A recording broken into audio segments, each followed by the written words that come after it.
আসসালামু আলাইকুম। সাম্প্রতিক বেশ কয়েকটা ভূমিকম্প হওয়ার পর থেকে বাংলাদেশের মানুষ এক ধরনের ভয়ের মধ্যে বসবাস করছে। শুনছি অনেকে নাকি রাত্রে ঘুমাতেও পারছেন না। তারা ভাবছেন যে বিল্ডিংয়ে তারা বসবাস করছে সেই বিল্ডিংটা কি আদৌ নিরাপদ? আর একটা ভূমিকম্প আসলে বিল্ডিংটা ভেঙে পড়বে কিনা? অনেকে আবার ভাবছেন যে অভিজ্ঞ কোনো ইঞ্জিনিয়ারকে দিয়ে চেক করিয়ে নেবে কিনা। আবার অনেকে দ্বিধায় আছেন এই ভেবে যে খুব সিরিয়াস কিছু না হলে অযথা ইঞ্জিনিয়ার ডাকা আদৌ উচিত হবে কিনা। মোট কথা এক ধরনের কনফিউশনের মধ্যে অনেকেই আছেন। এই পরিস্থিতিতে কি করা উচিত বা উচিত না তাই নিয়ে আমি আজকে কথা বলছি। আমিনুল ইসলাম ইমন। আমি একজন পেশাদার আর্কিটেক্ট এবং বিশ্ববিদ্যালয়ের শিক্ষক।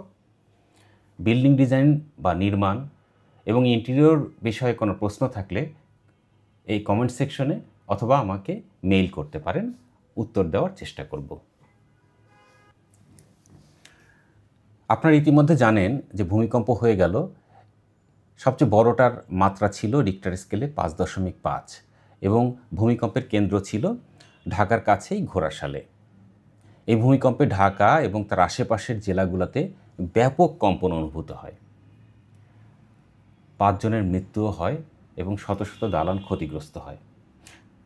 তার চেয়ে বড় কথা, এত বড় ঝাঁকুনির সাথে আমাদের দেশের মানুষ কিন্তু একেবারেই পরিচিত ছিল না। এই কারণে কম বেশি সবাই খানিকটা ভয় পেয়েছে। অনেকে দৌড়াদৌড়ি করতে যেয়ে আহতও হয়েছে। এরপর থেকেই এক ধরনের মানুষের মনে নতুন আতঙ্ক বাসা বেঁধেছে।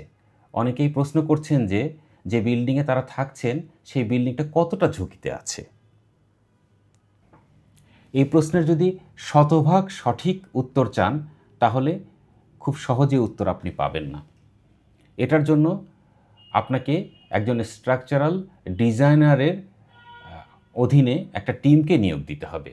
তারা আপনার দালানের ডিজাইন, নির্মাণ এবং রক্ষণাবেক্ষণের ইতিহাস চেক করবেন। প্রয়োজনে তারা ডিইএ বা ডিটেইল ইঞ্জিনিয়ারিং অ্যাসেসমেন্টও করবেন। এরপরেই কেবল আপনাকে সুনির্দিষ্টভাবে বিল্ডিংয়ের ঝুঁকি বা ঝুঁকিহীনতা সম্পর্কে ধারণা দিতে পারবেন। কিন্তু তার আগে আপনার কি করা উচিত বা উচিত না সেই নিয়ে কিন্তু আজকে আমাদের এই ভিডিওটা। আপনাকে যে কাজটা করতে হবে তার নাম হলো ভিজুয়াল ইন্সপেকশন বা খালি চোখে দেখা। আপনি বিল্ডিংয়ের কলাম বা পিলার, বিম এবং ছাদগুলো চেক করবেন। যদি আপনি না জানেন তাহলে কলাম হচ্ছে খাড়া যে খুঁটিগুলোর উপরে বিল্ডিংটা দাঁড়িয়ে থাকে সেগুলো। এগুলো সাধারণত ওয়াল থেকে খানিকটা বের হয়ে আসে এবং রুমের কর্নারের দিকে খুঁজে পাওয়া যায়। আর বিম হচ্ছে ছাদের নিচে ঝুলে থাকে এবং সাধারণত এটাও ওয়াল থেকে কিছুটা বের হয়ে থাকে। তবে আপনার বিল্ডিংটা যদি লোড বিয়ারিং ওয়ালের হয় তাহলে কিন্তু কলাম নাও থাকতে পারে। সেক্ষেত্রে দেওয়ালগুলো গুরুত্বপূর্ণ এবং দেওয়ালগুলো ভালোভাবে চেক করতে হবে। আর যদি ফ্ল্যাট স্ল্যাবের বিল্ডিং হয় তাহলে বিমও নাও থাকতে পারে। সেক্ষেত্রে ছাদগুলোকে খুব ভালোভাবে চেক করবেন। কি চেক করবেন? খুব সহজ। আপনি চেক করবেন আপনার বিল্ডিংয়ের যে কনক্রিট, এই কনক্রিটে আদৌ কোনো ফাটল আছে কিনা। যদি কলাম এবং বিমের কোথাও ফাটল থাকে বা লোড বিয়ারিং ওয়ালে যদি ফাটল থাকে তাহলে আপনি ধরে নিতে পারেন যে আপনার বিল্ডিংয়ে ড্যামেজ হয়েছে। আপনি কলাম, বিম এবং ছাদে কোনো ফাটল, বিশেষ করে বড় কোনো ফাটল হয়েছে কিনা সেটাই আপনি ভিজুয়াল ইন্সপেকশনে চেক করবেন। বিশেষ করে নিচতলার কলাম, বিমগুলো খুব ভালো করে চেক করবেন।